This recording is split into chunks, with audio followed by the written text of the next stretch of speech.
বান্ধবীর বিয়েতে গিয়ে দেখি বর আমার প্রেজেন্ট বয়ফ্রেন্ড। আমার বুকটা দুঃখ করে কেঁপে উঠল। হৃৎপিণ্ডটা থেমে গেছে। আমি বাকরুদ্ধ হয়ে তাকিয়ে আছি। কাল রাতে মহানায়ক আমাকে বলেছে সে ট্যুরে যাচ্ছে, নেটওয়ার্কের সমস্যা থাকলে ফোন বন্ধ দেখাবে। অথচ সে সোজা বিয়ের পিঁড়িতে। 2 বছর 15 দিনের রিলেশন আমাদের। কত খুনসুটি আর ভালোবাসার স্মৃতি আমাদের।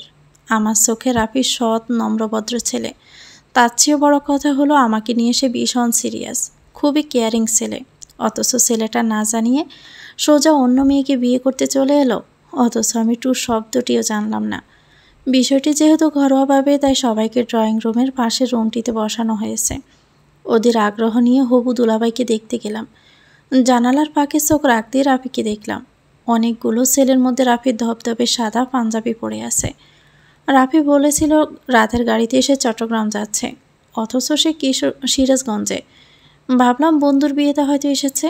পাশে থাকা নীলিমাকে দেখলাম বর কোনটারে। নীলিমা অনিমার ছোট বোন। সে হাতের ইশারায় দেখালো রাফিকে। আমি পুরো কনফিডেন্ট ছিলাম যে রাফি বর হতেই পারে না। নীলিমা বলল, চলো ভিতরে চলো। আমি বললাম, আমার ওয়াশরুমে যেতে হবে, তুমি যাও, আমি পরে আসছি। ও চলে গেল। পায়ের তলাটা যেন সুপার গ্লো দিয়ে লাগানো হয়েছে আমার। ওখান থেকে সরতেই পারছি না। শরীরের সমস্ত শক্তি যেন কেউ চষে নিল। পুরো পৃথিবীটা যেন ঘুরতে লাগলো। আমি নড়তে পারছি না। এত ভালোবাসার মানুষটা না জানিয়ে বিয়ে করতে চলে এলো। কিন্তু কেন? আজ অনিমার বিয়ে। অনিমা আমার স্কুল জীবনের বান্ধবী। খুবই ঘনিষ্ঠ বন্ধুত্ব আমাদের। অনিমার বাবাও আমার বাবার ক্লোজ ফ্রেন্ড। বাবার জব ট্রান্সফারের সাথে আমরাও শিফট হতে হয়েছে ঢাকায়, তাই দেখা সাক্ষাৎ কমই হয়, তবে কথা হয় প্রতিদিন। সকালে ঘুম থেকে উঠে জানতে পারলাম অনিমাকে পাত্রপক্ষ দেখতে আসবে। পছন্দ হলেই বিয়ে, তাই আমরা যেন এখনই ঢাকা থেকে সিরাজগঞ্জে চলে আসি। বেস্ট ফ্রেন্ডের বিয়ে বলে কথা, না এসে কি পারি? চলে আসলাম। ওদিকে রাফিকে বলতে পারিনি, কারণ তার ফোন সুইচ অফ বলছিল। রাফিকে দেখে মনটাই আমার মানছে না। রাফি আমাকে ভীষণ ভালোবাসে, এমন কাজ সে করতেই পারে না। আমি পরপর কয়েকবার ফোন করলাম, কিন্তু ফোন সুইচ অফ বলছে। আমি তড়িঘড়ি করে অনিমার কাছে গেলাম। ওর মুখটাতে লাজুক লাজুক ভাব ফুটে উঠেছে। আমাকে দেখে মুখটা নিচু করলো। অন্য সময় হলে হাসি ঠাট্টা দুটো কথা বলতাম হয়তো, কিন্তু এই মুহূর্তে আমার অন্তর পড়ে ছাই ছাই হয়ে যাচ্ছে। নিজের চোখকে ভুল প্রমাণিত করতে অধীর আগ্রহে ওকে জিজ্ঞেস করলাম, তোর বরের নাম কী রে? অনিমা বলল, তা তো মনে নেই, তুই বর দেখেছিস শিনু? আমার নাম সিনথিয়া।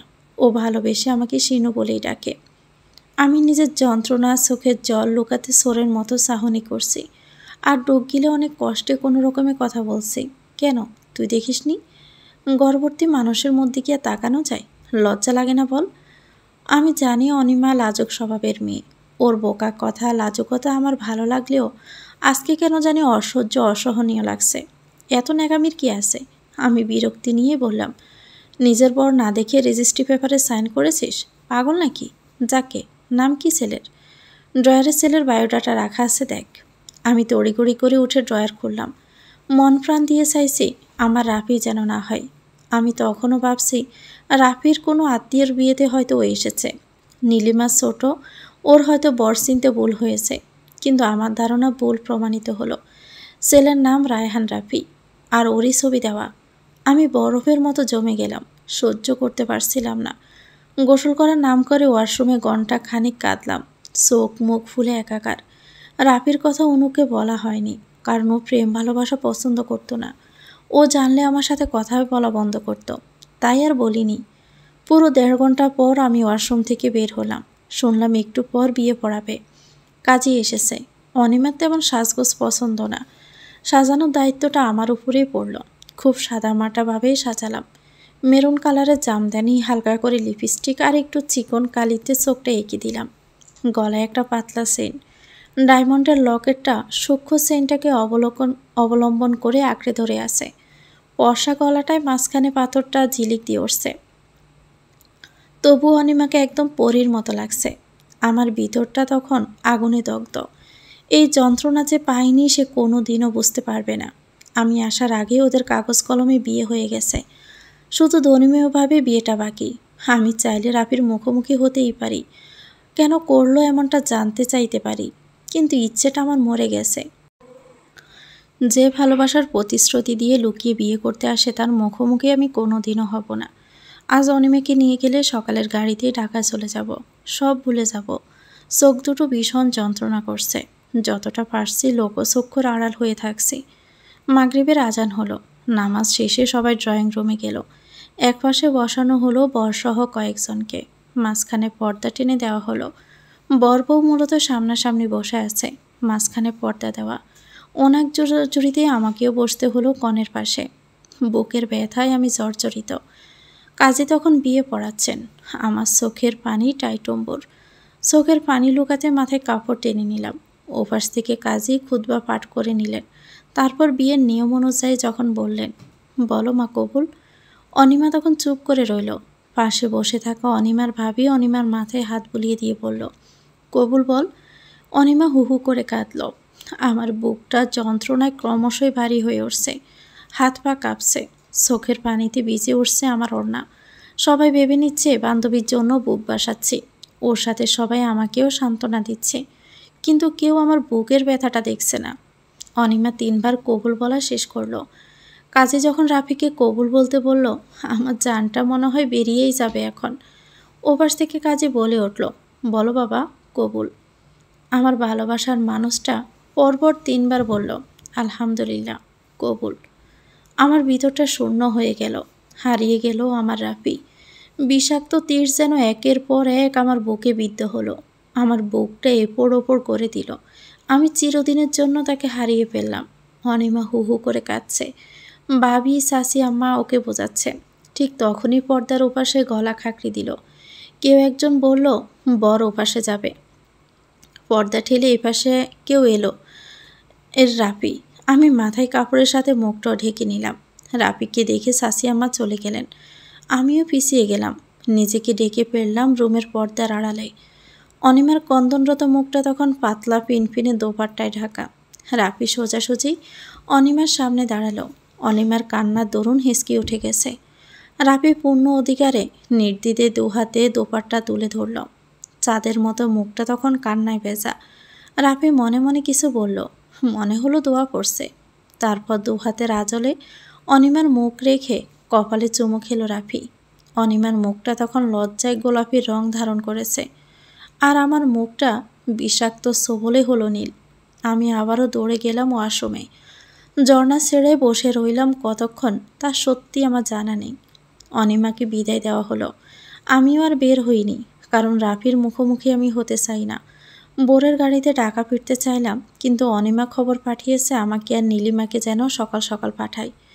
অনেক সলসুতা দিয়েও বাঁচতে পারলাম না, তাই আমার আর নীলিমাকে সকাল সকাল পাঠানো হলো। না চাইতেও আরেকবার ফেসে গেলাম। নীলিমা বোরকা পরে, তাই ওর একটা বোরকা পরে নিলাম। সবাইকে বললাম, নীলিমা ছোট তবুও নিকাব পরে যাবে, আর আমি ড্রেস পরে যাব, ভালো দেখাবে না বিষয়টা, তার চেয়ে বোরকা পরেই যাই। রাফি কখনো বোরকা পরা দেখেনি আমাকে, নিকাবে তো নয়ই, তবুও যদি কথা হয় রাফি ঠিকই বুঝবে আমি কে। রাফির মুখোমুখি হলে কি হবে, এই ভাবতে ভাবতে রাস্তা ফুরিয়ে গেল। রাফির কাজে নিল আমাদের অনিমার কাছে নিয়ে যেতে। আমি ঘরে ঢুকলাম। অনিমা আমার দিকে তাকিয়ে রইল। কখনো বোরকা না পড়ার কারণে অনিমা হয়তো চিনতেই পারছে না। আমি নিকাব তুললাম। সে সোজা এসে আমাকে জড়িয়ে ধরল। অনিমা সালোয়ার কামিজ পরে আছে। আমি যাওয়ার সাথে সাথে সে বলল, বোরকা খোল। আমি না করলাম। ও একটু অবাক হলো হয়তো, তারপর অন্য কথায় গেলাম। পার্লারে সাজাতে চেয়েছিল রে সিনু, কিন্তু তুই তো জানিস আমি কেমন। আমারও তো সাজগোজ পছন্দ না, বলেছি সাজবো না। অন্যের কাছে শাড়ি পরতে লজ্জা লাগে, তাই তুই পরিয়ে দে। ও আমাকে নীল রঙের শাড়ি হাতে দিল। দরজা জানালা বন্ধ করে লাইট জ্বেলে দিল। ব্লাউজ পেটিকোট পরে অনিমা আমার সামনে এলো। বলল, তাড়াতাড়ি পড়া, সবাই আসার আগে। আমার প্রথমেই চোখ পড়ল অনিমার গলায়। দবদবে গলার পাশে গোল গোল হয়ে রক্ত জমে আছে। অনিমা আমার চোখে সে লজ্জাই পেল, সাথে সাথে আমার রক্ত চলকে উঠল। বুকের মধ্যে জ্বর শুরু হলো। আমার একান্ত কাছের মানুষটা অন্য কাউকে স্পর্শ করেছে, আমাকে এটাও দেখতে হচ্ছে। চোখটা সরিয়ে নিলাম। শাড়ির কুচি করতে করতে গিয়ে একরকম অসংখ্য দাগ আমার চোখে পড়ল। সে যে তাকে গভীরভাবে শুয়েছে তা বুঝতেই পারলাম। দুচোখ পেটে রক্ত বের হবে যেন, তবু আমি চুপচাপ শাড়ি পরালাম। আমি ভালোবাসার মানুষটাকে চোখের সামনে অন্যের হতে দেখলাম। কবুল বলতে শুনলাম, ভালোবাসার স্পর্শ দিতে দেখলাম, আবার স্পর্শের চিহ্নগুলোও দেখলাম। তার বউ দেখলাম, বউয়ের বেজা চুল দেখলাম। আমার তো হৃদয় পুড়ে ছারখার। আমার সমস্ত শরীর আগুনের মতো পড়ছে। আমি শ্বাস নিতে পারছিলাম না। অনেকক্ষণ পর পুরো অসুস্থই হয়ে গেলাম। অনিমা আমাকে স্যালাইন খাওয়ালো। নিজের শরীরের ভার আমি টানতে না পেরে পুলের সাজানো বিছানায় শুয়ে পড়লাম। চোখের পানিতে ভিজল আমার ভালোবাসার মানুষের বালিশ। সে কি কখনো জানবে? জানলেও কি বুঝবে আমার কতটা যন্ত্রণা হয়েছে? জেনে বুঝে কেন এমনটা করলো সে? কত স্বপ্ন তো রাফিয়া আমাকে দেখিয়েছিল।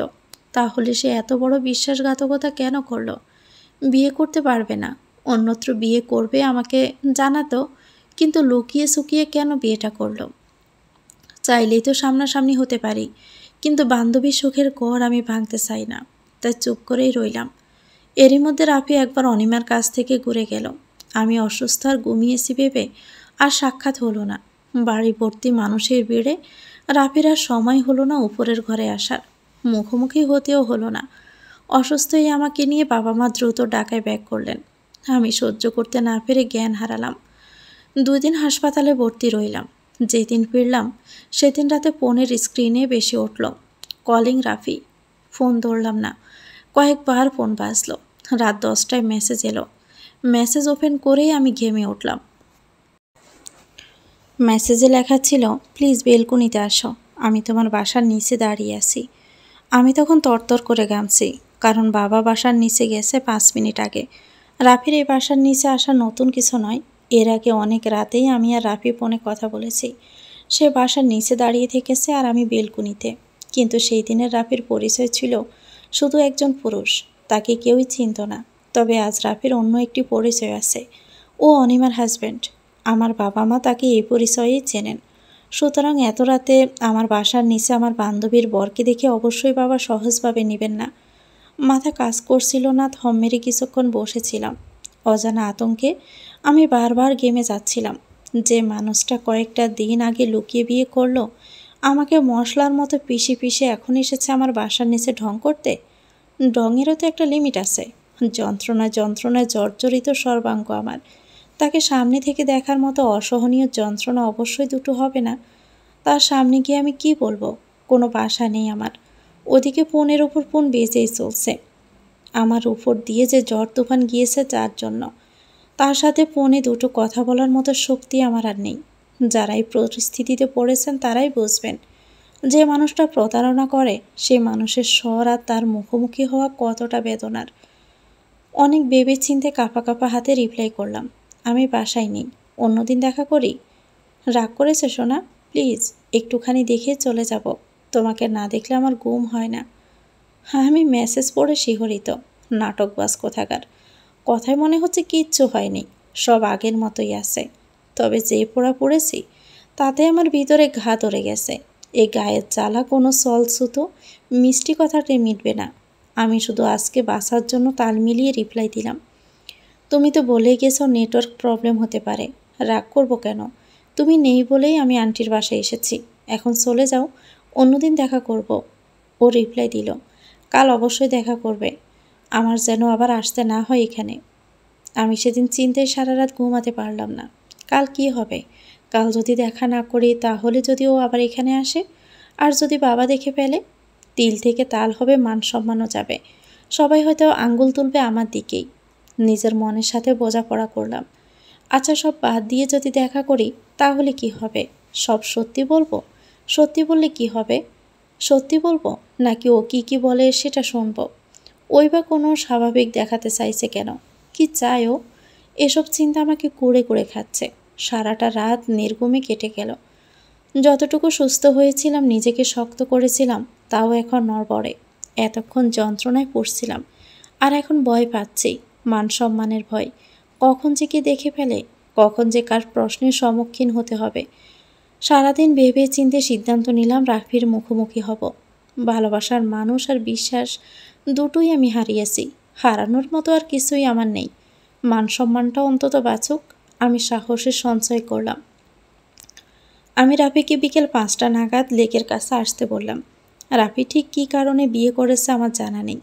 অনেক লোভী পুরুষ থাকে যারা বউ মনে করে বউ গার্লফ্রেন্ডের চেয়ে পরনারী সুন্দর, তাই বউ রেখে বিয়ে করে।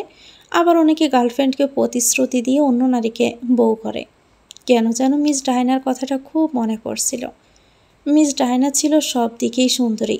তার স্বামী যখন পরকীয়ার কথা তার কাছে স্বীকার করেছিল, এরপরে সে একটি গাউন পরে লন্ডনের একটি প্রোগ্রামে গিয়েছিল। ড্রেসটিকে রিভেন্স ড্রেস বলা হয়। তিনি তার পার্সোনাল মেকআপ আর্টিস্টকে বলেছিলেন, আজ তাকে যেন এমনভাবে সাজানো হয় যাতে সবাই বলে আমি বেস্ট। আমার হাজব্যান্ড আমাকে চুজ করেনি, দোষটা আমার না, তার। রিভেঞ্জ আসলে এভাবেই নিতে হয়। নিজেকে দুর্বল করে নয়, নিজেকে বেস্ট করে গড়ে তুলে রিভেঞ্জ নিতে হয়। আমি সূত্রটি ফলো করলাম। আমার ভিতরেও ব্যথা মোমের আলোর মতো টিপ টিপ করে জ্বলছিল। শুধু মনে হচ্ছিল, রাফিও সুন্দরের লোভেই যদি অন্য নারীকে বিয়ে করে থাকে, তাহলে আজকে আমি তার সামনে গিয়ে তাকে আমৃত্যু পোকাবো। আফসোসের বন্যা বইবে জীবনের শেষ প্রান্তেও। এটিই হবে আমার প্রতিশোধ। যদিও আমার শরীর দুর্বল, তবুও মনের জোর নিয়ে আলমারি থেকে একটা শাড়ি বের করলাম। তার সামনে কখনো শাড়ি পরা হয়নি।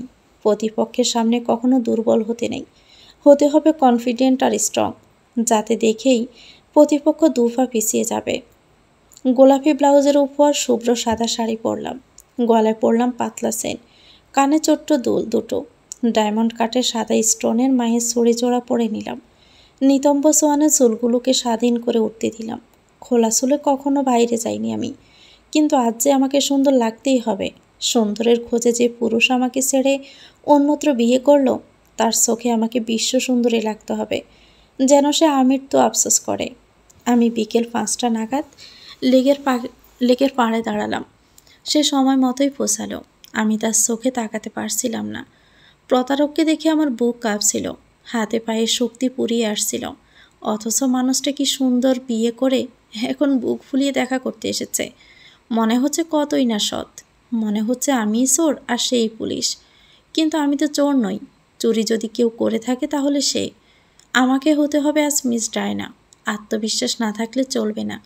আমি ঠিকঠাক হয়ে দাঁড়ালাম। চাইলাম সবচেয়ে মিষ্টি করে কথা বলবো, যাতে মনে হয় আমার সেই মিষ্টি মেয়ে পৃথিবীতে দ্বিতীয়টা নেই। তারপর না আসল খেলা, সব কষ্টের হিসেব আমি নিব। রাফি এলো। আমি সালাম দিলাম। সে উত্তর দিল। তার চোখ দেখে বুঝলাম সে মুগ্ধ নয়নে তাকিয়ে আছে। লুবি প্রতারক, চ্যাবলা কোথাকার। মনে মনে বলতে এই ভাবনায় ছেদ গটিয়ে সে বলল, তোমাকে খুব সুন্দর লাগছে। তোমার চুলগুলো এত লম্বা, এত সুন্দর। মনে মনে নিজেকে নোবেল দিচ্ছি, প্ল্যান সাকসেসফুল। দেখ কেমন লাগে এখন। আমি ঠোঁট বাঁকিয়ে হাসলাম। তারপর বললাম, আরে না, কি যে বলো না। সে চোখের পলক না ফেলে বলল, অপসরি। আমি মনে মনে ভাবলাম, মানুষের কত রূপ, কত সুন্দর মিথ্যে বলে অবলীলায় এক নারীকে বিয়ে করে অন্য নারীর সৌন্দর্যের বর্ণনা করছে। আমার মনটা আবারও খারাপ হয়ে গেল। তবুও সত্যির মুখোমুখি আমি হবই। আমি বললাম, রাফি, তোমাকে একটা কথা বলবো। প্রতি উত্তর পাওয়ার আগেই পিছন থেকে একটা কালো গাড়ি এসে থামলো আমাদের সোজাসুজি। গাড়ি থেকে কয়েকজন নামলো। সমস্ত শরীর কালো পোশাকে ঢাকা, মুখ দেখার উপায় নেই, কালো মুখোশে বাঁধা। তারা আমাদের দিকে এগিয়ে এলো। কিছু বোঝার আগে তারা কিছু একটা স্প্রে করলো। রাফির সাথে কিছুক্ষণ দস্তাদস্তি হলো। এক পর্যায়ে ওরা রাফিকে গাড়িতে তুলে নিল। আমার চোখের সামনে সব ঝাপসা। তারপরে জ্ঞান হারিয়েছি। বিশ্বাস করুন স্যার, এর বাহিরে আমি কিচ্ছু জানি না। এতটুকু বলে দম নিল সিনথি। সামনে চেয়ারে বসে আছে এই শহরের সৎ, নিষ্ঠ, আদর্শবান এসপি ইরফাত সিনহা জয়। সেদিনের পর রাফিকে আর খুঁজে পাওয়া যায়নি। সিনথিয়া জ্ঞান হারিয়ে পড়েছিল লেকের ধারে। তাকে তুলে হাসপাতালে নিয়ে এসেছিল পথের মানুষজন। যেহেতু রাফিকে খুঁজে পাওয়া যায়নি, থানায় মিসিং ডায়েরি করা হয়েছে। রাফির কল লিস্ট চেক করে যে নাম্বারটি শেষে পাওয়া গেছে তা হচ্ছে সিনথিয়ার নাম্বার। আর শেষ কথা যেহেতু সিনথিয়ার সাথেই হয়েছিল, এমনকি শেষ লোকেশনে সিনথিয়া আর রাফিকে একই জায়গায় দেখা গিয়েছে, তাহলে স্বাভাবিকভাবে আঙ্গুল সিনথিয়ার দিকেই উঠেছে।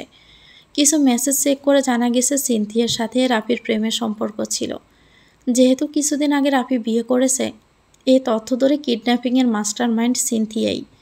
রাফিকে প্ল্যান মাফিক অন্যের দ্বারা গুম করে নিজেকে বাঁচানোর জন্য জ্ঞান হারানোর নাটক সাজিয়েছে। রাফি নিখোঁজ হওয়ার আগ মুহূর্তে দুজনকে একই লোকেশনে দেখা গেছে। এই সূত্র ধরে সিনথিয়াকে থানায় ডাকা হয়েছে। ডিএজে যত ধরনের ক্রিটিক্যাল কেস এসপি সিনহাকে দিয়ে সলভ করান। ডু আর ডাই অবস্থায় কেসগুলো এসপি সিনহা হাতে তুলে দিয়েই তিনি নিশ্চিন্ত হন। কিন্তু এই কেসটি এসপি সিনহা নিতেই চাননি। তবে ডিআইজি জানান রায়হান রাফি এখন জীবন মরণের মধ্যখানে চলছেন। এই সকল ক্রিটিক্যাল কেস এসপি সিনহা হাত ধরেই সমাধান সম্ভব, যাতে সাপও মরে লাঠিও না ভাঙে। রোগী মরার আগে ডাক্তার হাজির করাতে না পারলে পুরো দেশ ছড়িয়ে যাবে। প্রেমিকাকে না জানিয়ে প্রেমিকের অন্যত্র বিয়ে, অতঃপর প্রেমিকের প্ল্যানে প্রেমিক খুন। পুলিশকে জানানোর পরেও বসে বসে তারা আঙ্গুল ছুঁড়ছেন, কাজের কাজ করেন না। সরকার শুধু শুধু বেতন দিয়ে পালেন। এমনিতেই তো পুলিশের দোষের অভাব নেই। তাই ডিআইজি নির্দেশ দিয়েছেন কেসটি এসপি সিনহাকে সলভ করতে হবে। কি আর করা, তাই এসপি সাহেব কাজে নেমে লেগে গেছেন। পুলিশি জিজ্ঞাসাবাদের পেপার অ্যান্ড সল্ট নরম এবং গরম পদ্ধতিতে কি করে তথ্য আদায় করতে হয় তা এসপি ভালো মতোই জানেন। টেবিলের এক প্রান্তে বসে আছে ইরফাত সিনহা জয়, অপর প্রান্তে সিনথিয়া। বিশালাকাল 6 ফুটের সুদর্শন পুরুষটির হাতে রিভলভার, ট্রিগারে আঙ্গুল রেখেছেন। রিভলভারটি তাক করে রেখেছেন সিনথিয়ার হাতের উপর। কথার মধ্যে মিথ্যের আভাস পেলে ট্রিগার চাপ দিবেন, এই ভয়ে দেখিয়েছেন মুখোমুখি বসার আগে। তার এত লুতুপুতু করে কথা বের করার টাইম নেই, হয় এসপার নয় অসপার। তবে পুরোটা সময় সিনথিয়া একবারের জন্য চোখ তুলে তাকায়নি। সে তার কথার উপর অবিচল। হাতের উপর ভারী পিস্তলের অস্তিত্ব থাকলেও সে একদমই পুরো গল্পটা বলে গেছে। 22 বছরের মেয়েটি যেন পাথরে পরিণত হয়েছে। ভয়ে জড়সড় হয়ে আছে মেয়েটা। এসপি ইরফাত সিনহা পিস্তলটা সরিয়ে নিলেন। মেয়েটির নীরবতা নিস্তব্ধতা দেখে একটু গমগমে স্বর পাল্টে একজন সাধারণ স্বাভাবিক স্বরে কথা বললেন, হোয়াট আ থ্রিলিং স্টোরি। এরপর কি হবে এটা ভাবতেই তো আমার রাতের ঘুমই চলে যাবে। রিয়েলি হার্ট টাচিং, মুভি বানানো যাবে। সিনথিয়া এসপি সিনহার আকস্মিক স্বর পরিবর্তনে অবাক হলো। আসার পর থেকে এসপির গলা ছিল বাঘের গর্জনের মতো গমগমে। দূর থেকে শুনিয়ে মনে হচ্ছিল সে বাঘের খাঁচায় ঢুকছে। আজ আর তার রক্ষা নেই। দেখতে অতিমাত্রা সুদর্শন হলেও বয়ের প্রয়োজনে মানুষটার দিকে দ্বিতীয়বার তাকায়নি সিনথিয়া। তার কথাই যেন পুরো থানা কাঁপছিল। সে ধরে নিয়েছিল বাঘের খাঁচায় ঢুকেছে। সেদিক হলে সোজা উপরে চলে যাবে। যা বলতে বলেছে এক লাইনও এদিক সেদিক করেনি। কিন্তু হঠাৎই এসপির নরম স্বরে কথা শুনেও সিনথিয়া ধীরে ধীরে চোখ তুলে তাকালো। সামনে বসে থাকা সুন্দর পুরুষটি তার কথায় মৃদু হাসছে। তিনি কি মজা নিচ্ছেন? সিনথিয়ার ভীষণ রাগ হলো। এতক্ষণে হাতে তালুর উল্টো পিঠে পিস্তল ঠেকিয়ে এত রোড ব্যবহার করে এখন তাচ্ছিলের হাসি হাসছে, মজা নিচ্ছে। সিনথিয়া একটু ইতস্ত বোধ করল। এসপি সিনহা যেন উপহাস করে বলল, তোমার মতো পুস্কু মেয়ে করবে কিডন্যাপ, মার্ডার? How funny. কোত্থেকে এসব ধরে নিয়ে আসে আমাদের ডিএজি সাহেব? শুধু সময় নষ্ট। You can go now miss Cinderella. SP ইরফাতের এমন কথায় সিনথিয়ার মুখ কালো হয়ে গেল। কেমন মানুষ, ঘন্টার মধ্যে কত রূপ দেখাচ্ছে। এই তো ভয় দেখাচ্ছে, ইমোশনাল গল্প শুনে মজা নিচ্ছে, আবার তাচ্ছিল্য করছে, উপহাস করছে। কথা বলার ইচ্ছে না থাকলেও সিনথিয়া বলল, সিন্ড্রেলা না সিনথিয়া। আপাতত তুমি সিন্ড্রেলা। সিন্ড্রেলার গল্প শুনেছ? আশা করি জানো এই কেসের সিন্ড্রেলা তুমি।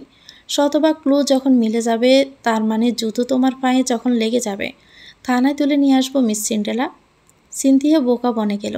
কেমন রোগ রে বাবা, এই বলল আমাকে দ্বারা কিডন্যাপ সম্ভব না, উপহাস করলো। আবার বলছে জুতো তোমার পায়ে লাগলেই তুমি সিন্ড্রেলা, মানে আমি কিডন্যাপার। ছেড়ে দিল না, ধরেও রাখলো না। এ কেমন মানুষ? ক্লান্ত শরীর নিয়ে না চাইতে ঘুমে তলিয়ে গেল সিনথিয়া। এত প্রেশার সে নিতে পারছে না। কি অন্যায় করছিল সে? ভালোই তো বেসেছিল শুধু। এখন সব দিক দিয়ে সে ফেসে আছে। এ বেড়াজাল থেকে সে কোনোভাবেই বের হতে পারছে না। ওইদিকে বস্তির ময়লা স্তূপে অজ্ঞান পুরুষের মরদেহ পাওয়া গেছে। লাশ উদ্ধার করে ল্যাবে পাঠানো হয়েছে। লাশের পকেট থেকে বেরিয়েছে একটি ফোন, আর ফোনের ভিতর সিম কার্ড। সিম কার্ডটি কার নামে রেজিস্ট্রি করা সেটা নিশ্চিত করতে পাঠানো হয়েছে। সর্বশেষে জানা যায় সিমটি সিনথিয়ার নামে রেজিস্ট্রি করা। যেহেতু রাফি নিখোঁজ, সাথে মরদেহের ফোনে সিনথিয়ার সিম কার্ড। পুলিশ সদস্য সবাই ভেবেই নিল সিনথিয়াই মাস্টার মাইন্ড। এসপি ইরফাত সিনহার নির্দেশে সহকারী পুলিশ অফিসার সিনথিয়ার সচল নাম্বারে কল দিল। মিস সিনথিয়া বলছেন? জি। একটা অজ্ঞাত লাশ পাওয়া গেছে, আর সেই লাশের পকেটে থাকা ফোনে পাওয়া গেছে সিম কার্ড। সিম কার্ডটি আপনার নামে রেজিস্ট্রি করা, বুঝতে পারছেন আশা করি। ইরফাত সিনহা স্যার আপনাকে থানায় দেখা করতে বলেছেন, ঠিক সময়ের মধ্যেই চলে আসবেন। সিনথিয়ার হৃদস্পন্দন থেমে গেল, মাথার মধ্যে সব এলোমেলো হয়ে যাচ্ছে। কী সব হচ্ছে তার সাথে? যদি লাশটা রাফির হয়, পুরো পৃথিবীর কেউ তার ইমোশনাল গল্প বসে বসে শুনবে না, সবাই ভাববে সেই মার্ডারার। আইন চলবে, চাইবে প্রমাণ। সে কি করে বোঝাবে যার একটা পোকা মারারও সাহস নেই, আর সে কিনা করবে মার্ডার? তদন্ত শুরুর আগেই অজ্ঞাত লাশ উদ্ধার। লাশটি মূলত কার তা জানা যায়নি, কারণ মুখ ফুরোটোই থেতলে গেছে। সিনথিয়ার সিম কার্ড লাশের কাছ থেকে পাওয়া গেলেও এই ছোট্ট একটা সিম কার্ডের ভিত্তিতে আন্দাজে ডিল মেরে কাদা ছোড়াছড়ি করার মানুষ ইরফাত সিনহা নয়। যা হবে ডিএনএ টেস্টের রিপোর্ট পাওয়ার পরেই হবে। তার আগ মুহূর্ত অবধি মেয়েটি শতভাগ প্রাইভেসি দিবেন। মেয়ে মানুষের জীবন সাদা কাপড়ের ন্যায় শুভ্র সাদা, তবে একটু দাগ লাগলেই মোছার উপায় নাই। সত্য মিথ্যা যাচাই না করে যে অভিযোগ তোলা হয়, একবার তা রটে গেলে সে মেয়ের জীবন হয় দুর্বিষহ। তাই জেনে বুঝে অবশ্যই কোনো নিরপরাধ মেয়েকে অপরাধের কাঠগড়ায় দাঁড় করাবেন না ইরফাত সিনহা। ইনভেস্টিগেশন চলাকালীন সকল তথ্য গোপন থাকবে, এমনকি সিনথির সাথে যে রায়হান রাফির প্রেমের সম্পর্ক ছিল এটিও গোপন থাকবে। তবে এই সিদ্ধান্তের বিপক্ষে থানার ইন্সপেক্টর রিজভী শিকদার। সেই কথা ইরফাত সিনহার সামনে না বলতে পারলেও কানাঘুষা ঠিকই হয়েছে। তবে ইরফাত সিনহা নিজের সিদ্ধান্তে অটল। তার অভিজ্ঞ চোখ বলে সিনথি এই কেসের সাথে জড়িত নয়। মেইন কালফ্রিট কোনো ক্লু রেখে কাজ করেনি, আর এত সূক্ষ্ম প্ল্যান সফল করা 22 বছরের তরুণীর পক্ষে সম্ভব নয়। ইরফাত সিনহা গত মাসের ফাইল চেক করছেন। 8টা ফাইলের মধ্যে 7টাই মিসিং কেস। 1 মাসের মধ্যে কয়েকটি জেলার 7 তরুণ নিখোঁজ। পরিবারের দেওয়া তথ্য অনুযায়ী কেউ চাকরির খোঁজে ঢাকায় এসেছেন, কেউ বা বিদেশ যাওয়ার উদ্দেশ্যে, তবে কারোই খোঁজ মেলেনি। ফাইল গত মাসের। এই থানার সকল দায়িত্ব রিজভী শিকদারের উপর, কিন্তু তিনি তো এই বিষয়ে কোনো কিছুই তাকে ইনফর্ম করেননি। ইরফাত সিনহা টেবিলের থাকা কোনো টেলিফোন তুলে নিলেন, রিজভী শিকদারকে ডাকলেন তার রুমে। এতগুলো মিসিং কেস, ফাইলগুলো অন্যান্য জেলা থেকে এসেছে। যেহেতু বেশিরভাগ তরুণ ঢাকাতে চাকরির খোঁজে এসে নিখোঁজ হয়েছে, সেহেতু ফাইলের কপি পাঠানো হয়েছে রিজভী শিকদারের কাছে, যা গত মাসে পাঠানো হলেও এই বিষয়ে ইরফাত সিনহাকে কিছুই জানানো হয়নি। রাগে শক্ত হয়ে আসছে তার সোয়াল। এরই মধ্যে রিজভী শিকদারের গলা দিয়ে শোনা গেল দরজার বাহিরে। দরজার বাহির থেকে অনুমতি চাইছেন। স্যার ডেকেছেন? চোখ মুখ শক্ত করে ইরফাত সিনহা বললেন, আসুন। দরজা ঠেলে ভিতরে এসে সম্মান প্রদর্শনকারী সেলুট দেয় রিজভী শিকদারকে। ফাইল ওপেন করে দিয়ে ইরফাত সিনহা বলেন, এগুলো কিসের ফাইল? রিজভী শিকদার হাতে তুলে নিলেন ফাইল। গত মাসে কয়েক জেলার ফাইল এসেছিল, সে খুলেও দেখেনি। ইরফাত সিনহা গম্ভীর গলা নিয়ে বললেন, ফাইল খুলেছিলেন? ইরফাত সিনহা সোয়াল শক্ত, কপাল ফুলে উঠে রগ মুষ্টি করে আসা হাত শোক এড়ালো না রিজভী শিকদারের। টেবিলের উপর ফাইল দেখিয়ে তাতে দাঁত চেপে ইরফাত সিনহা বলেন, ফাইল কত তারিখে এসেছে? তার চোখের ভঙ্গিমা দেখে গেমে ওঠেন রিজভী শিকদার। গম্ভীর হয়ে আসা পরিবেশ জ্বরের আভাস তা তিনি জানেন। আড়ালে আবডালে তিনি ইরফাত সিনহাকে নিয়ে সমালোচনা করলেও সামনে থেকে খুবই ভয় পান। রিজভী শিকদার মাথা নিচু করে উত্তর দিলেন, গত মাসে। এ বিষয়ে ইনভেস্টিগেশন করেছেন? রিজভী শিকদার চুপ হয়ে যান। তার দেওয়ার মতো কোনো উত্তর নেই। গত মাসের ফাইলে কপি পাঠিয়েছেন বিভিন্ন জেলা থেকে। মাঝে মাঝে তিনি ফাইল আবর্জনার মতোই ফেলে রাখেন, তদন্তর কথা ভুলেই যান। আবার কিছু ফাইল খুলেও দেখা হয় না। এখানে বড় কোনো কেস না আসলে হেডকোয়ার্টার থেকে সচরাচর ইরফাত সিনহাকে দেখা যায় না। এই সুযোগে অনেক সূক্ষ্ম কেসগুলো রিজভী শিকদার অবহেলায় ফেলে রাখেন। কিছু সময় আরাম আয়েসে কাটান, তবে এই ফাইলগুলো একেবারের জন্য খুলে দেখা হয়নি তার। এই সত্যি কথা কি বলা যায়? বললেই তো ইরফাত সিনহা তার মুখ দিয়ে হাত ঢুকিয়ে হৃৎপিণ্ড ছিঁড়ে বের করে নেবেন। বিপদ জেনেও রিজভী শিকদার মুখ বন্ধ করেই রইলেন। ইরফাত সিনহা হাতের মুষ্টি পাকিয়ে সজোরে ঘুষি মারলেন শক্তপোক্ত টেবিলের উপর। টেবিলটাও যেন থরথর করে কেঁপে উঠছে। বজ্রকণ্ঠে আঘাত হানল যেন Irfat Sinha. You can't hear what I saying? Answer me mister Rizvi Shikdar. Rizvi Shikdar এবারেও যেন কোনো উত্তর দিল না। সে জানে ইরফাত সিনহা আরও রেগে যাবেন। এর এত বড় ফল্ট তিনি কখনোই মেনে নেবেন না। ইরফাত সিনহা রক্তচক্ষুতে তাকাতেই গমগমে গলায় বললেন, আপনি কি ভেবে দেখেছেন কি হতে পারে? আপনার এমন ভুলের জন্য পুরো ডিপার্টমেন্টের নাম খারাপ হবে। ফাইলগুলো গত মাসের, আর আজ কত তারিখ? তারা তো আমাদের উপর আস্থা করেই বসে আছে। 7টা ছেলে নিখোঁজ। এই 7টা ছেলে যদি লাশ হয়ে ফেরে, কি উত্তর দেবেন তখন? সরকার কি আমাদের বসিয়ে বসিয়ে ফিটার খাওয়াবে? ইরফাত সিনহা ফাইলগুলো হাতে দিয়ে সামনে ঠেলে দিলেন। কথা তালে তালে ব্রুসিয়ে বললেন, প্রত্যেকের পরিবারকে ইনফর্ম করবেন। প্রত্যেকের A to Z ডিটেলস বিকেলের মধ্যে চাই। অবশ্যই নিজের কাজ নিজে করবেন। ইরফাত সিনহা খানিকটা থেমে আবার বললেন, কিভাবে এই পোস্টে এসেছেন জানি না, সেসব আমার জানারও বিষয় নয়। তবে নেক্সট কখনো এমন ভুল হলে চাকরি হারাতে হবে রিজভী শিকদার, কথাটা মাথায় রাখবেন। আউট। সকাল থানার মধ্যে ফিসফিসানি কানাকানি চললেও এখন পরিবেশ ঠান্ডা। ইরফাত সিনহার মাথা গরম। থানার পরিবেশ থমথমে, কারো মুখে আর কোনো কথা খোঁজার নেই, সবাই কাজে ব্যস্ত। সিনথিয়া শুনে গুনে গুনে 36 মিনিট ধরে বসে আছে থানার মধ্যে। তার মা বসে আছেন সাথেই। 36 মিনিটের মধ্যে হওয়া ঘটনা স্বচক্ষে না দেখলেও ইরফাত সিনহার বজ্রকণ্ঠিত গলা সে ভালোভাবেই শুনেছে। এই মুহূর্তে ইরফাত সিনহার মুখোমুখি হতে খুব বেশি ভয় করছে তার। শরীর গেমে গেমে উঠছে। এদিকে থানায় থাকা পুলিশ সদস্যদের যতবার মুখোমুখি হয়েছে, তারা যেন চোখ দিয়ে তাকে গিলে খেয়েছেন সিনথিয়াকে। তাদের চাহনিতে সিনথিয়া নিজেকে মানুষ নয়, ভয়ঙ্কর জীবজন্তু মনে হচ্ছে। ভুল না করেও তাকে যেভাবে খেসারত দিতে হচ্ছে, তার থেকে জীবনের পরিসমাপ্তি মনে হয় অনেক সহজ। ঘণ্টা পেরিয়ে গেল। এরপর ডাক পড়ল সিনথিয়ার। এসপি ইরফাত সিনহা তাকে অফিস কক্ষে ডেকেছেন। শুনে পা দুটোতে যেন শক্তি পুরিয়ে আসছে সিনথিয়ার। সিনথিয়ার লম্বা বিশ্রামের প্রয়োজন, কিন্তু যে চোরাবালিতে পা পড়েছে, মরা না পর্যন্ত তার কোনো বিশ্রাম নেই। আজ কি প্রশ্ন করবে আর সে কি উত্তর দিবে ভেবেই কুলকিনারা পাচ্ছে না। তবুও দৃঢ় পায়ে নিজের শরীরটাকে ঠেলে ঠুলে এসপি দরজার সামনে দাঁড়ালো সিনথিয়া। মুখে কোনো কথা আসছে না। মনে মনে ভাবছে সব বাদ দিয়ে স্বীকার করবে সে রাফিকে মেরেছে, এরপর তার ফাঁসি হয়ে যাবে। এত সত্যি বলে হয়রানির চেয়ে মৃত্যুই ভালো। সিনথিয়া নিস্তব্ধ হয়ে দাঁড়িয়ে আছে দরজার সামনে। কি বলবে ভেবে পাচ্ছে না। ইরফাত সিনহা ছোট ছোট কাগজের টুকরো লিখে লিখে ফিন গেঁথে দিচ্ছেন দেওয়ালে টানানো বোর্ডে। হিসেবের গড়মিলে টুকরোগুলোকে উপর নিচ ডান বাম করে লাগাচ্ছেন। উল্টো দিক ঘুরে তিনি কারো অস্তিত্ব টের পেয়ে বললেন, কামিং। সিনথিয়া পিপিলিকার ন্যায় দৃঢ় পায়ে ভিতরে ঢুকল। মনে মনে ভাবছে এসপি সাহেব কি করে বুঝলেন যে সে এসেছে। প্রশ্নের উত্তর খোঁজার হলো না। ইরফাত সিনহা ঘুরে দাঁড়ালেন। লম্বা লম্বা পা ফেলে সিনথিয়ার মুখোমুখি দাঁড়ালেন ইরফাত সিনহা।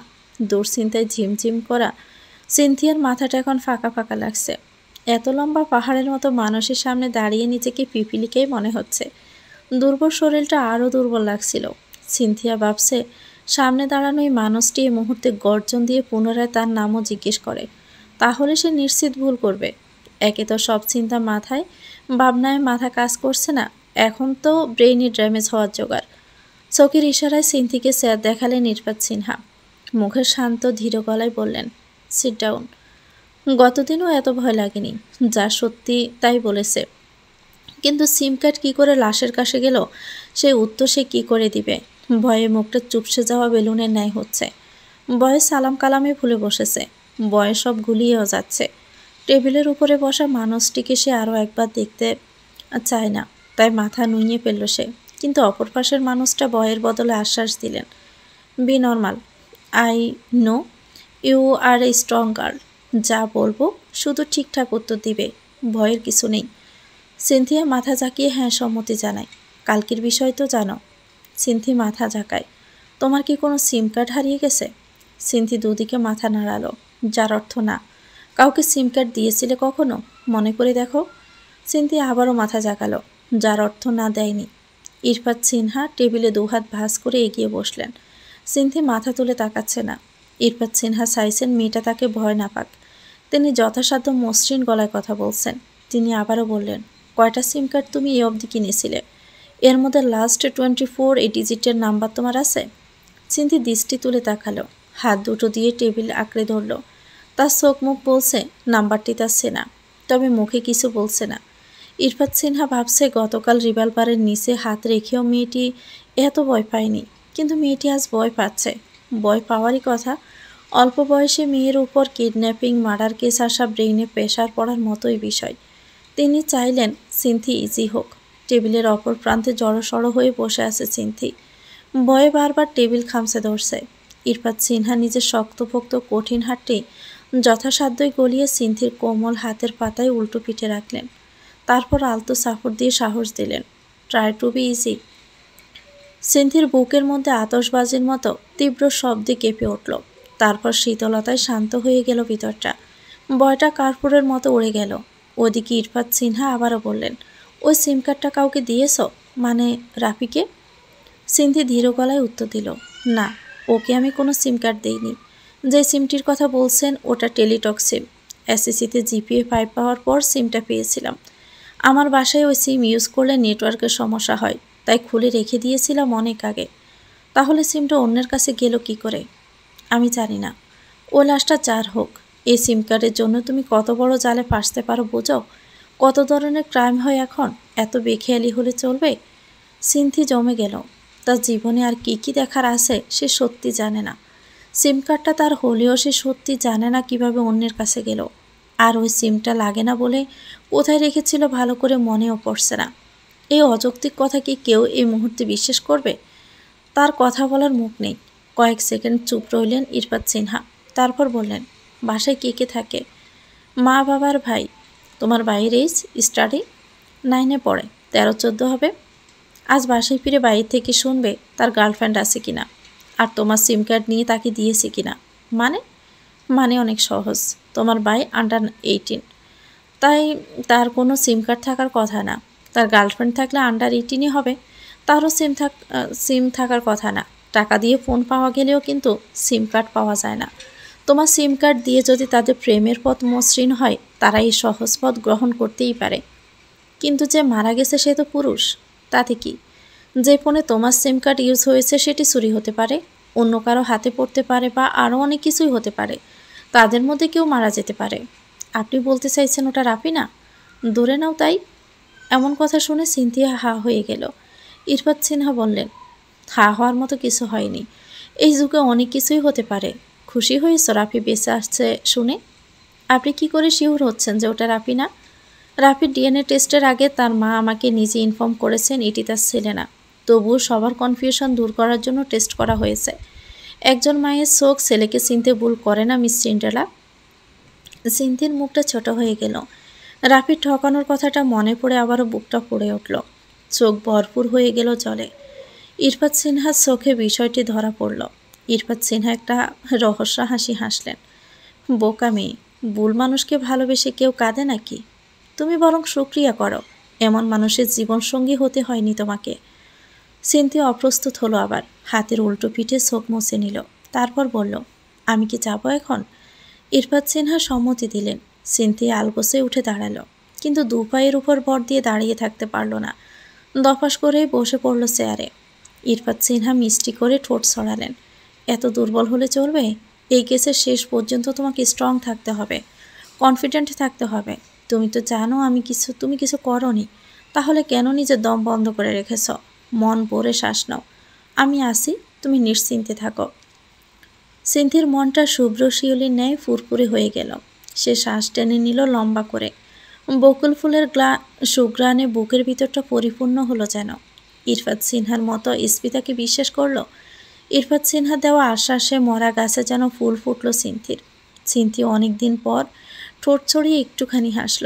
সে তো স্বপ্নেও ভাবেনি এত অল্পের মধ্যে দিয়ে সে আজ ছাড়া পাবে। সে তো চিনতে নিজের 12টা বাজিয়ে দিয়েছিল। বাবার মুখে কাল রাতে শুনেছিল ইরফাত সিনহা একজন সৎ, দক্ষ, ইন্টেলিজেন্ট পুলিশ অফিসার। এত অল্প বয়সে নিজের বুদ্ধিমত্তা, পরিশ্রম, সাহসের জোরে নিজের যোগ্য আসন অর্জন করেছেন। তবে সিনথির মনে হচ্ছে এর বাহিরে তিনি একজন অমায়িক মানুষ। বিকেলবেলা সিনথিয়ার বাবা তাকে বান্ধবীর বাড়িতে রেখে যান, যাতে সবার সাথে কথা বলে মনটা হালকা হয়। ওই দিনের পর থেকে নিজেকে গড়কোণে করে রেখেছিল মেয়েটা। তাছাড়া বয়ে বাহিরেও বের হতে দেয়নি তার বাবা মা। অনেক দিন পর তার মনে হচ্ছিল সত্যি তার নিজেকে সময় দেওয়া প্রয়োজন, না হলে সে পাগল হয়ে যাবে। বাবাকে বলায় তার বাবা তার বান্ধবীর বাসায় তাকে রেখে গেছেন, বলেছেন আবার রাতে এসে নিয়ে যাবেন। সেখান থেকে সিনথি আর রিমা অনেক দিন পর রাস্তায় হাঁটতে বের হয়েছে। হাঁটতে হাঁটতে অনেকটা পথ পেরিয়েছে তারা। শুনশান গলিতে তেমন মানুষ নেই, একটু পরপর রিক্সার দেখা মিলে। সন্ধ্যা নামবে তাই তারা একটা রিক্সা ডেকে নিল। সে সময়ে পাশ দিয়ে যাওয়া একটা কার তাকে দেখেই যেন থামল। সিনথির বুকটা কুডেকে উঠল। সেদিনের ঘটনার পুনরাবৃত্তির কথা ভেবে শিউরে উঠল সিনথি। তড়িগড়ি করে রিক্সায় উঠে বসল সিনথি। এর মধ্যে গাড়ি থেকে নেমে এলো সেই দিনের মতো মুখোশধারী দুটো লোক। রিক্সাওয়ালাকে চাকু দেখিয়ে সিনথিকে টেনে হিঁচড়ে নামালো।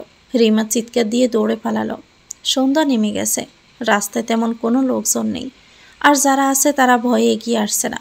সিনথিয়া উপায়ান্তর না দেখে লোকটির কবজি বরাবর কামড় বসালো, তারপর সামনের দিকে ছুটল। পিছনে থাকা মানুষ দুটো ছুটল তার পিছন পিছন। সিনথি ফোনে সেভ অপশন থেকে নাম্বার বের করলো, পরপর 3টা কল করলো, কিন্তু ওপাশ থেকে কেউ ফোন তুলল না। অনেকটা দৌড়াতে দৌড়াতে একটু দাঁড়ালো, তারপর মেসেজ লিখল, আমি মরে গেলাম ইরফাত সাহেব। হেডকোয়ার্টারের কেবিনে ইরফাত সিনহা, ডিআইজি প্রভাত রঞ্জন সরকার বসে আছেন, সাথে যোগ দিয়েছেন রিজভী শিকদার। কথোপকথন চলছে রাফির কেস নিয়েই। ডিএনএর রেজাল্ট নেগেটিভ, রায়হান রাফির নিরুদ্দেশ। এখনও মুক্তিপণ নিয়ে কোনো ফোন আসেনি। উদ্দেশ্য কিডন্যাপ নাকি অন্য কিছু এখনও কোনো ক্লু বের হয়নি। লেকের দ্বারে সিসি ক্যামেরাগুলো অকেজো, তার আশেপাশের ফুটেজগুলো চেক করে তেমন কিছুই পাওয়া যায়নি। রায়হান রাফির বড় চাচা একজন ম্যাজিস্ট্রেট, এই ক্ষমতাকে হাতিয়ার করে রাফির বাবা বুক ফুলিয়ে চলেন। ভালোই নাম ডাক তাদের। রাফি নিজেও একজন ইঞ্জিনিয়ার। ম্যাজিস্ট্রেটের ভাতিজা নিরুদ্দেশ, অজ্ঞাত লাশ পাওয়া, কয়েকটি জেলায় পরপর নিরুদ্দেশের ঘটনা। অতি দ্রুত সমাধান বের না করলে উপরমহল থেকে চাপ আসবে। একই ঘটনার পুনরাবৃত্তি ঘটলে মিডিয়া, সংবাদ, পত্রিকায় গুজব ছড়াবে। সাধারণ মানুষ পুলিশের উপর আস্থা হারাবে। তাই এসবের আগে যা করার করতে হবে। প্রায় একই বয়সী তরুণরা নিরুদ্দেশ হচ্ছে কেন, কী কারণে? এই প্রশ্নগুলোর উত্তর নেই। কথোপকথনের একটা পর্যায়ে ইরফাত সিনহা ডিএজির উদ্দেশ্যে বলেন, স্যার, গত মাসে যে ছেলেগুলো নিখোঁজ হয়েছেন তার সাথে রায়হান রাফির ঘটনার মিল আছে। মিসিংয়ের সাথে সাথে তাদেরও কোনো মুক্তিপণের দাবি করেনি। এদের মধ্যে সবাই আন্ডার 32 এবং সবাই জবলেস। ডিএজি প্রভাত রঞ্জন সরকার বললেন, কিন্তু Irfat, Raihan Rafi is an engineer, you know that. এই কথোপকথনের মাঝে মৃদু শব্দে কেঁপে উঠল ইরফাত সিনহার মুঠোফোন। তিনি ফোনটা উল্টো করে ধরলেন যাতে কথার মধ্যে ডিস্টার্ব না হয়। ফোনটা থেমে গিয়ে আবার কেঁপে উঠল। এটা তার পার্সোনাল ফোন, তাই পার্সোনাল মানুষগুলোই ফোন করার কথা। তবে এই মুহূর্তে কাজের চেয়ে ইম্পর্ট্যান্ট কিছু নেই তার কাছে, তাই ফোনটা সাইড বাটন চেপে সুইচ অফ করে দিলেন। তারপর আবারও কথায় ফিরলেন, ইয়েস স্যার, কিন্তু ওই কোম্পানি থেকে ওকে আউট করে দেওয়া হয়েছে প্রায় 2-3 বছর আগে। তার মানে দাঁড়াচ্ছে তিনিও বেকার। Are you sure? Obviously sir, আমার ক্লোজ ফ্রেন্ড ওই একই কোম্পানিতে জব করে। বাকি তত খুব শীঘ্রই জানাবে। তাহলে তুমি কি বলতে চাচ্ছ, 7টি ছেলে নিখোঁজের সাথে রায়হান রাফির কেসটা রিলেটেড? Exactly sir.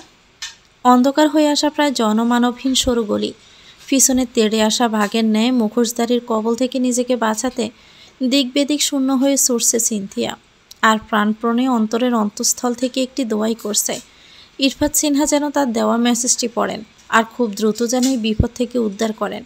সিনথিয়া প্রাণপণে দৌড়াচ্ছে, আবার সুযোগ বুঝে পিছনে ফিরে ফিরে তাকাচ্ছে।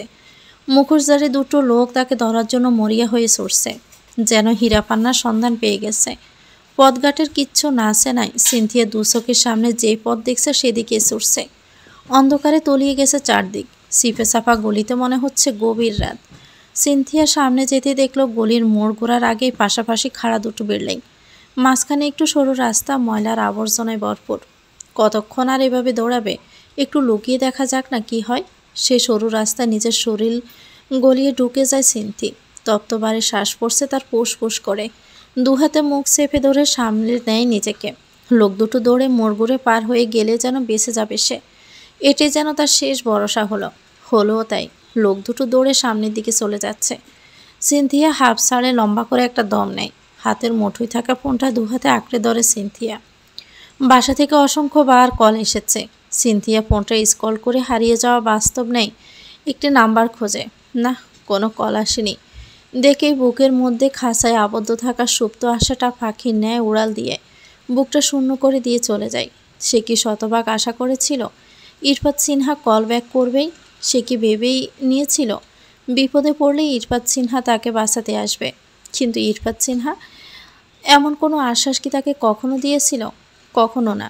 কেসের প্রয়োজনে সে শুধু মোক্ষম গটি, তাই খেলার আগে তাকে সুন্দর করে সাজিয়ে গুজিয়ে নিচ্ছে ইরফাত সিনহা। সেই সুবাদে একটুখানি তার সাথে ভালো করে কথা বলেছে, তাতে এত আশা করে বসলো। সে কে? তার মতো তুচ্ছ মেয়ে মরে পৌঁছে থাকুক, তাকে উদ্ধার করতে সব ইম্পর্ট্যান্ট কাজ পেলে ইরফাত সিনহা উড়াল দিয়ে আসবে? এমনটাই কি আশা করেছিল সে?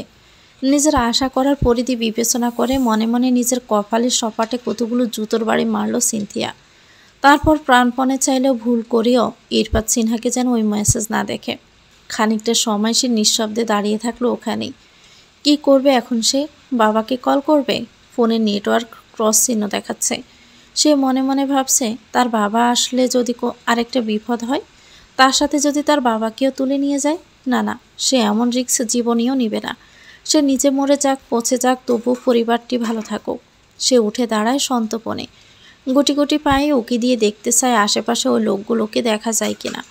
দুফা বাড়াতে একগুচ্ছ আলোক রোশনি মুখের উপর হায়নার মতো চাপিয়ে পড়ে। চোখ বন্ধ হয় আপনা আপনি। সে চোখ টেনে তুলে তাকায় পুনরায়। এ কি? সে মানুষগুলোই তো। চিনতে অসুবিধা হয় না সিনথিয়ার। বুকের মধ্যে বিভেদ সংকেত ঘণ্টা বাজিয়ে ওঠে। যেসে এসে যে সে লুকিয়ে কুমিরের মুখের মধ্যে ঢুকে গেছে। বুকের কাঁপনে হৃৎপিণ্ড বেরিয়ে আসার জোগাড়। এবার সে কোথায় পালাবে? চোখ বন্ধ করে ধোয়া ওঠা কফিতে চুমুক দেয় ইরফাত সিনহা। চুমুকের ফাঁকে ফাঁকে কথা বলছেন তিনি। স্যার, উত্তরবঙ্গে একই জেলার দুই বন্ধু একই সাথে নিখোঁজ। রিজভী শিকদার সকাল থেকে একটি কেসের পূর্ণাঙ্গ নিউজ নিতে হিমশিম খাচ্ছেন। তাই কাজটি দ্রুততার সাথে সম্পন্ন করতে আমি নিজেই সশরীরে সেই জায়গাগুলোতে যেতে চাই। তুমি যেটা ভালো মনে করো। তোমার উপর আমার পূর্ণ আস্থা আছে। Okay sir.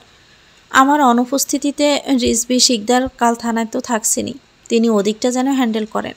Okay, best of luck. মৃত্যুর দোরগোড়ায় থেকেও যেন শেষ চেষ্টাটা করে সিনথিয়া। খারাপ সময়ে নিজের মৃত্যু কামনা হয়তো সবাই করে, কিন্তু সত্যি সত্যি কেউ মরতে চায় না। সিনথিয়াও প্রাণ বাঁচাতে উল্টো করে দৌড় দেয়। দুপাশের চাপা দেওয়ালে ধারালো ঘর্ষণে জন্তুর মতো খুবলে খুবলে খেয়ে নেয় ডানার মাংস। জুতো বেদ করে ঢুকে যায় কাছের টুকরো। পিছনে মানুষ দুটো চাপা দেওয়ালের মধ্যে আগাতে পারছে না। সেই সুযোগে সিনথিয়া এক ছুটে বেরিয়ে যায়। বিল্ডিংয়ের পিছনে বড়সড় একটা গলি, তার পাশে একটা ডোবা। হলদে লাইটের আলোয় পথটাকে শেষ প্রান্ত অবধি দেখা যাচ্ছে। এই পথে গেলে দৌড়ে পার পাবে না সে। তাই সিনথিয়া আর সরু রাস্তা দৌড়ল না। সাপ বিচ্ছু কোনো কিছুর পরোয়া না করে পুকুরে নেমে পড়ল। রাস্তা থেকে অনেক নিচুর দিকে পুকুরটি হওয়ায় আলো নেই। লতা পাতা আর আগাছায় ভরা। থোকায় থোকায় কচু গাছগুলো সংসার বেঁধেছে অনেকখানি জায়গা জুড়ে। উপায়ন্ত না দেখে সিনথিয়া ঘন কচুর আড়ালে দাঁড়ালো। তারপর পানিতে সর্বাঙ্গ ডুবিয়ে মাথাটুকু বের করে রাখল। অনিমার কপালে যেন শনির দশা। এ যেন কাঁচা বাসে গুণ ধরার মতো অবস্থা। খাখা জ্যোৎস্নার মধ্যে তার ঘরে নেমেছে আমাবস্যা। বিয়ের একদিন পরে রাফি তাকে নিয়ে পাড়ি জমিয়েছিল ঢাকায়। সুখের সাগরে ভাসতে গিয়ে এখন তো সে সাগরের কুল কিনারেই হারিয়ে বসেছে। স্বামী নিখোঁজ। কাঁদতে কাঁদতে চোখের জল আর থানায় যেতে যেতে পায়ের বল দুটোই যেন পুড়িয়ে এসেছে। তবে এই দুর্দিনে সে রোজ একবার ফোন করে, সে হলো সিনথিয়া। তবে আজ তার একটা ফোনও আসেনি। তার সাথে কথা বললে মনটা একটু হলেও হালকা হয়। তাকে একবার ফোন করা দরকার। অনিমা টেবিল হাতড়ে ফোনটা নিজের কাছে টেনে নিল।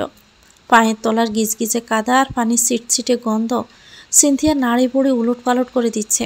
কচু পাতা শরীরে গসা লেগে লেগে কামড়ে ধরছে। তবুও তাতে দাঁত পিষে রয়েছে সে। যান বাঁচানো তো ফরজ। লোক দুটো ডোবার দাঁড় ধরে এদিক সেদিক হাসছে। তাদের ভাগভঙ্গিতে মনে হচ্ছে সে কোনো দিকে গেছে, বুঝতে পারছে না তারা। নিজেদের মধ্যে কিছু একটা বলা বলি করছে। তারা ফোনের ফ্ল্যাশ জেলে ডোবার দিকে চোখ বুলিয়ে নিল। না, নেই। দুজন যেন হাল ছেড়ে দিল। ডোবার দিকে তাকিয়ে থেকে একজন অপরকে ইশারা দিল সামনের দিকে চলে যাওয়ার। সিনথিয়া যেন হাঁপ ছেড়ে বাঁচল। তবে আটকে থাকা গণশ্বাস আর ফেলা হলো না। তার আগে মরার উপর খড়ার গা হয়ে তার ফোনের স্ক্রিনের আলো জ্বলে উঠল। ফোনের আলো মুখের উপর পড়ে মুখটা আলোকিত হয়ে গোবরে পদ্মফুলের মতো ফুটে উঠল। ড্রাইভিং সিটে এক হাতে স্টিয়ারিং ধরে অন্য হাতে মোবাইল সাইড বাটনে চাপ দিল ইরফাত সিনহা। মোবাইল অন হয়ে কানেক্ট ইন চার্জার লেখা উঠল। তারপর টুক করে আলো নিভে গেল। প্যান্টের পকেট থেকে আরেকটি ফোন বের করে নিল। তারপর প্রতিদিনের অপেক্ষারত সবচেয়ে প্রিয় মানুষটার নাম্বারটিতে ডায়াল করলেন। আসসালামু আলাইকুম বাবা। ওয়ালাইকুম আসসালাম। কোথায় আসো? গাড়িতে। আজকে ঢাকার বাইরে যেতে হবে বাবা। এখন? কাল সকালে গেলে হয় না? না বাবা, অনেক কাজ আছে। তুমি ডিনার সেরে নিও। টুম্পা কি ঘুমিয়েছে? কে টুম্পা? Wrong number. বলেই হাসল। ফোন রাখেন, টুম্পার নাম্বারে কল দেন। টুম্পাকে তুমি এত হিংসে করো কেন? তুমি তো আমার জন্য পুরো একটা জান্নাত। ও তো শুধু জান বাচ্চা। কারো জান বাচ্চা হতে পারলাম না, আফসোস। ওইটুকু বাচ্চার সাথে তুমি নিজেকে কম্পেয়ার করো? দিন দিন কিন্তু তুমি টুম্পার চেয়ে ছোট হয়ে যাচ্ছ। হ্যাঁ, তাতে কি, তুমি তো আমার আব্বা, আব্বার কাছে সন্তান কোনোদিন বড় হয়? ইরফাত সিনহা বাবার পাগলামিতে মৃদু হাসে। প্রয়োজনের বাহিরে এই একটা মানুষের সাথে নিয়ম করে কথা বলতে হয়, আর ওই সময়টুকুই তার কাছে পৃথিবীর সেরা সময় হয়ে ওঠে। ফোনের ওপাশ থেকে গাজী আশরাফ শীতল কণ্ঠে তাকে ডাকেন, আব্বা। ইরফাত সিনহা নীরবে অনুভব করে স্পর্শকাতর সেই ডাক, বরফের চেয়ে শীতল। হৃদয় স্পর্শ করা ডাক শোনার লোভে তিনি নিস্তব্ধ হয়ে থাকেন আরও কিছুক্ষণ। সারাদিনের ক্লান্তি দুশ্চিন্তা যেন এই শব্দে প্রমোষিত হয়। প্রশান্তিতে ভরে ওঠে বুকের আনাচে কানাচে। ওভার্স থেকে আবারও বেশি আসে একই শব্দ, আব্বা, আব্বা, ও আব্বা। ইরফাত সিনহা শীতল কণ্ঠে বলেন, কাউকে সাথে নিয়েছো আব্বা? না বাবা, আমি একাই পারবো। কত বলি দূরে কোথাও যেতে নিজের সিকিউরিটি অন্তত নিশ্চিত করে নিস। তোমার মতো বাবা যার কাছে আছে, এই পৃথিবীতে তার কি সিকিউরিটি লাগে? বিপদ কিন্তু বলে কই আসে না জয়, এত সাহস ভালো না। টেনশন করো না বাবা, ওকে সাবধানে যেও। ওকে বাবা, take care my son. Okay. Cynthia এবার নিজের ফোনের দিকে তাকালো, তারপর ধরা পড়ে যাওয়ার চোরের ন্যায় লোক দুটোর পানে তাকালো। লোক দুটো কিছু একটা আঁচ করে কচু গাছের দিকে তাকালো। হু হু করে কেঁপে উঠল সিনথিয়ার আত্মা। ঘন হয়ে আসার শ্বাস আর আলো জ্বলে ওঠা হাতের ফোন নিয়ে নিজের মাথাটা পানিতে ডুবিয়ে ফেলল সিনথিয়া। লোক দুটো চলে যাওয়ার পর সিনথিয়া ভেজা জবজবে কাপড় কাদামাটি মেখে অনেক রাস্তা পাড়ি দিয়ে একটা মসজিদের সামনে চলে আসে। সেখানকার কিছু মানুষের সহযোগিতায় একটা বোরকা নিয়ে রাত 10টা নাগাদ রিক্সা করে নিজের বাসায় ফেরে। 4তলা পাড়ি দিয়ে 5তলা গিয়ে দেখে বাসার দরজা খোলা। সোফায় বসে আছে তার শাশি, ফুফি, কাজিন সহ আরও অনেকেই। সিনথিয়াকে দেখে তার মা ফুপিয়ে কেঁদে ওঠে। দৌড়ে এসে চাপটে ধরে মেয়েকে, শরীর ভেজা কেন মা? কাদামাটি কোথা থেকে লাগলো? সোফা থেকে তার শাশি, ফুফি সবাই উঠে আসলো। সবার মুখে এক কথাই, সব ঠিক আছে তো সিনথিয়া? সিনথিয়া নিস্তব্ধ হয়ে দাঁড়িয়ে শুধু মাথা নাড়ে। যা ভেবে এত চিন্তা করছে সেরকম কিছুই হয়নি, সেটি নিশ্চিত করছে সে। কী কারণে এমন হলো এই প্রশ্নের উত্তর তারও জানা নেই। সে শুধু জানে এখন তার বিশ্রাম দরকার। সিনথিয়ার বাবা, চাচা, মামা সবাই মিলে হন্য হয়ে তাকে খুঁজে গেছে এতক্ষণ। থানায় গিয়ে নিজের মেয়ের জন্য কোনো সাহায্য তিনি পাননি। হয়রানির শেষ প্রান্তে দমপুরবের মুহূর্তে বাসায় থেকে তাকে জানানো হয় সিনথিয়া ফিরেছে। পরে তারাও বাসায় ফিরেন। গোসল সেরে জামা পাল্টে সোজা বিছানায় চলে যায় সিনথিয়া। ব্যথায় টনটন করছে শরীর, মাথা জিকুনিয়া আর চলে যাওয়া অংশের জ্বলনিতে সে কাতর। বাহিরে তার বাবার গলা শোনা যাচ্ছে। চিৎকে চেঁচামেচি করছেন আরিফ আহমেদ। কয়েকদিন যা হয়েছে তা কেবল দুর্ঘটনা বলে ধরে নিয়েছিলেন। প্রেম ভালোবাসা এখন খুবই কমন, তাই মেয়ের ভুল সত্ত্বেও মেয়ের পাশে থেকেছেন। তবে আজ থানায় গিয়ে মেয়ের জন্য অপমানিত হতে হয়েছে তাকে। রিজভী শিকদার যা নয় তাই বলে অপমান করেছেন। আরিফ আহমেদ সব কথা খুলে বলেন। মেয়ের জন্য সাহায্য চাইলে তিনি সরাসরি নাকচ করে দেন। নাটকবাজি বানানো মন গড়া গল্প, আবেগের গল্প শুনিয়ে তাকে বেজানো সম্ভব নয়। এরপর যা তা অপমান করেন। আরিফ আহমেদের গলায় থানার কথা শুনে সিনথিয়া উঠে দাঁড়ায়। পর্দার আড়ালে দাঁড়িয়ে থাকে। সিনথিয়ার মা গ্লাসে পানি এগিয়ে দিচ্ছেন আরিফ আহমেদের দিকে। গেমে নিয়ে তিনি একাকার। সিনথিয়ার মা দৃঢ় গলায় বললেন, এসপিকে জানাতে পারলে না? আরিফ আহমেদ চোখ গরম করে তাকায়। একটু আগে হওয়া অপমানে তার কান দিয়ে এখনও ধোঁয়া উঠছে। তিনি গর্জন দিয়ে বলেন, এসপি কি বাপদাদার কেনা গোলাম? এসপির সাথে গেলেই দেখা হয়? অত সহজ? আমি কি তাই বলেছি? তোর কথায় তো মনে হচ্ছে সারাদিন এসপি তোদের মা মেয়ের ফ্যানফ্যানানি শোনার জন্যই বসে থাকে। বাচ্চাদের সামনে অন্তত তুই তোকারি করবেন না? তোর কাছে আমাকে শিখতে হবে? বলে আরিফ আহমেদ সজোরে 5 আঙ্গুল বসিয়ে দেন সানজিদা বেগমের গালে। তারপর গলা ফাটিয়ে বলেন, সারাদিন করিসটা কি? মেয়ে কোথায় কি করে দেখিস না? আর দুনিয়ার কি মানুষ নাই নাকি? বান্ধবীর জামাইয়ের সাথে কি বিয়েতে কি ও জামাই দেখেনি? ওর সাথে হাজার হাজার বছরের প্রেম থাকলেও এখন তো সে অন্যের বর। কি নির্লজ্জ মেয়ে আমার! অন্যের বরের সাথে দেখা করে, তাও আবার শাড়ি পরে। ও তো নিজের জালে নিজেই ফেসে গেছে। মেয়ে সারাদিন থাকে তোর কাছে। মেয়েকে তুই কী শিক্ষা দিস? গণ্ডমুখ্য হচ্ছে দিন দিন। এসপি দয়া দেখিয়েছে বলে রক্ষা, না হলে 14 শিকে ভরে রাখতো এতক্ষণে। তারপর গর্জে উঠে বললেন, অপদার্থটা কোথায়? খেয়েছে কিছু? কোনো দুর্নীতি না থাকলে এএসপি থেকে এসপি হতে সর্বনিম্ন সময় লাগে 8 বছর। বিসিএস দিয়ে প্রথমবারে টিকে যাওয়া ইরফাত সিনহা এএসপিতে যোগ দেন। তিনি তার দক্ষতা কর্মদক্ষতা বুদ্ধিমতো পরিচয় দিয়ে একাধিকবার নিজেকে প্রমাণ করে। উপর মহলের ডিআইজি থেকে আইজিপির মনে জায়গা করে নিয়ে নিজের প্রমোশনের পথ শিথিল করেছেন। এরপর সব সিনিয়রদের টেক্কা দিয়ে সবার সহযোগিতা ও নিজের কর্মদক্ষতায় 8 বছরের আগে নিজের যোগ্যস্থান দখল করে নিয়েছেন। এ মানুষকে টেক্কা দেওয়া তো সহজ কথা নয়। তবে রিজভী শিকদার যে এবার অন্য চাল চালবেন, যাতে সাপও মরে লাঠিও না ভাঙে। ইরফাত সিনহার অনুপস্থিতিতে রিজভী শিকদারের মাথায় একটা দুষ্টবুদ্ধি খেলা করে। জীবনে বহুভাবে তিনি ইরফাত সিনহার কাছে অপমানিত হয়েছেন, ছোট হয়েছেন। তিনি মনে মনে ভাবছেন, সুযোগ যখন যেসে এসে ধরা দিয়েছে, এই সুযোগ তো সে ছাড়বে না। বড় বড় কেস হলে হেডকোয়ার্টার থেকে ইরফাত সিনহাকে পাঠানো হয়। তাই এমন কোনো কাজ তার হাতে আসেনি যাতে তিনি সুনাম অর্জন করতে পারেন। তবে যেসব কেস হাতে পেয়েছিলেন তার জন্য আর নিজেকে পোস্টের অযোগ্য হিসাবে প্রমাণিত হয়েছেন। তবে ইরফাত সিনহার অনুপস্থিতিতে আজ তার হাতে আসা কেসটির ক্রেডিট নিজে করে নেবেন, যাতে হেডলাইন জুড়ে তার নাম থাকে। ম্যাজিস্ট্রেটের একমাত্র বাতিজা কয়েকদিন যাবৎ নিরুদ্দেশ। থানায় ইনফর্ম করলে এসপির সাহায্য ছাড়াই তদন্তের ভিত্তিতে মেন কালফিটকে গ্রেপ্তার করেছেন রিজভী শিকদার। রায়হান রাফির বাড়ির লোকদের ডাকেন রিজভী শিকদার।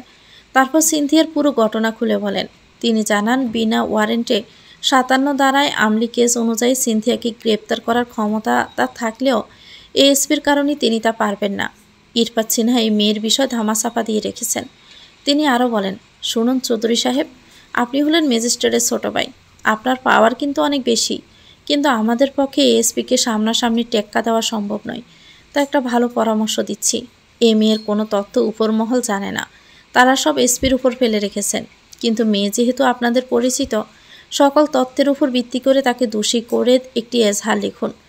তার উপর ডিপেন্ড করে এফআইআর হবে, এবং আপনার ভাইকে দিয়ে উপর মহলে চাপ দেন, যাতে যেন এমার্জেন্সি ওয়ারেন্ট আসে মেয়েটিকে গ্রেপ্তার করার।